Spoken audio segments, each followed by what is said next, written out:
Dalam Bapa dan Putra dan Roh Kudus. Amin. Bapa di surga, kami mengucap syukur dan terima kasih ya Bapa.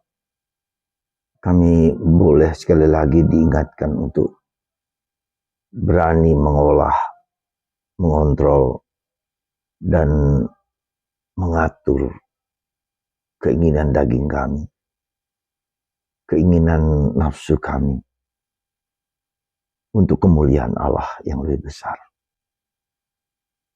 Mati raga, puasa, dan segala sesuatu yang baik, yang baik dan benar untuk kemuliaan Allah. Berkatilah kami ya Bapa, untuk berjuang dalam hal ini. Terpujilah namamu, kini dan sepanjang segala masa. Para saudara, bacaan Injil hari ini mengingatkan kita untuk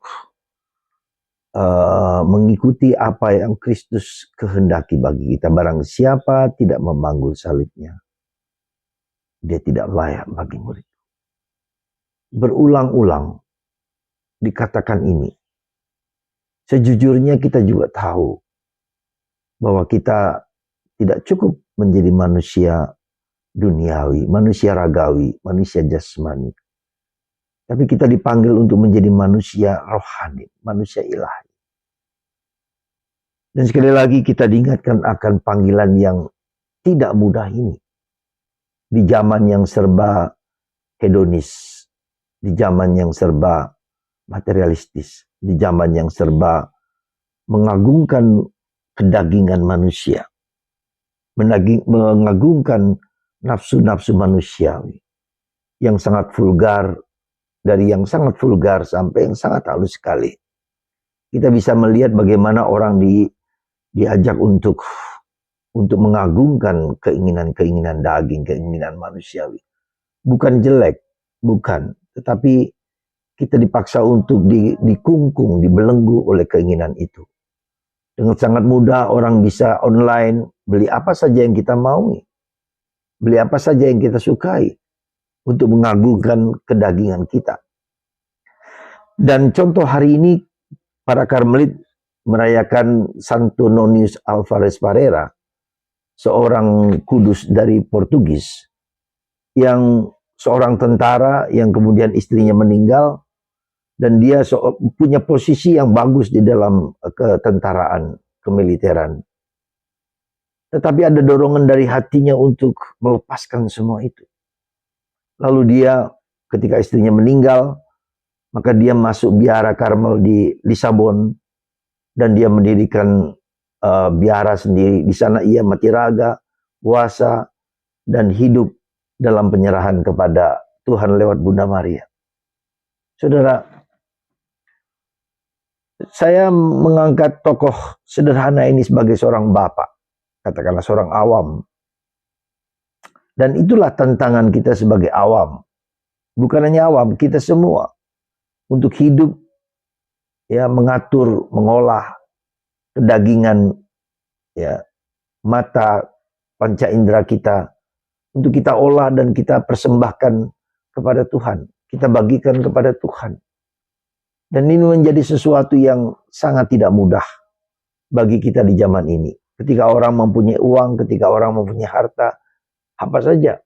Dan orang dikuasai oleh gadget yang sangat gampang sekali kita miliki, yaitu HP. Semua hal dapat dicerna, didapatkan dari HP itu. Entah hiburan-hiburan mata, entah hiburan musik, entah hiburan, berbagai macam hiburan-hiburan yang dari pagi sampai pagi, film, Netflix, dan segala macam. Sangat mengagungkan kedagingan kita manusia. Sebentar lagi kita sudah mulai melihat dengan artificial intelligence, ya, robot yang bisa seperti manusia, bahkan dikatakan IQ-nya 145, ya, 145, super genius, ya. Baru saja saya melihat itu, bagaimana manusia yang bisa merasakan, yang bisa mendengarkan dan bisa menjawab semua kebutuhan-kebutuhan matematis segala macam. Sungguh-sungguh dapat menghibur, bahkan dapat merasakan apa yang kita rasakan. Ini luar biasa. Ya. Dan ada orang takut bahwa ini akan sangat mempengaruhi manusia dan akan berbahaya pada manusia. Tapi tak dapat dihindarkan lagi. Maka kita, saudaraku terkasih, memiliki satu hal yang tak dipunyai oleh semua teknologi adalah relasi kita dengan Tuhan.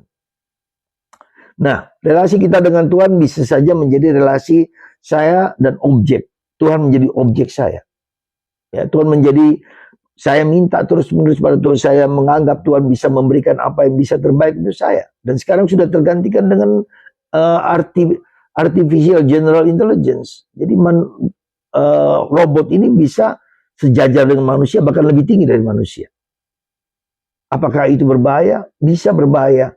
Meskipun bisa juga bermanfaat.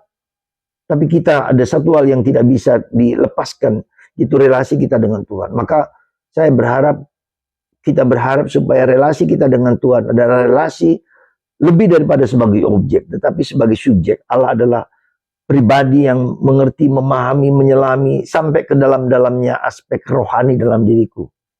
Ya, AI hanya bisa pada kesadaran, pada pikiran, tapi dia tidak masuk dalam aspek intuitif, aspek rohani, nggak ada. Maka mari kita kembangkan ya hidup kita mulai dengan hidup rohani, ya, meluangkan waktu kita untuk berdialog dengan Yesus.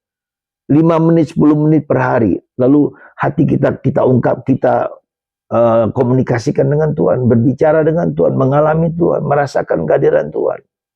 Dan itu adalah sesuatu yang harus kita coba.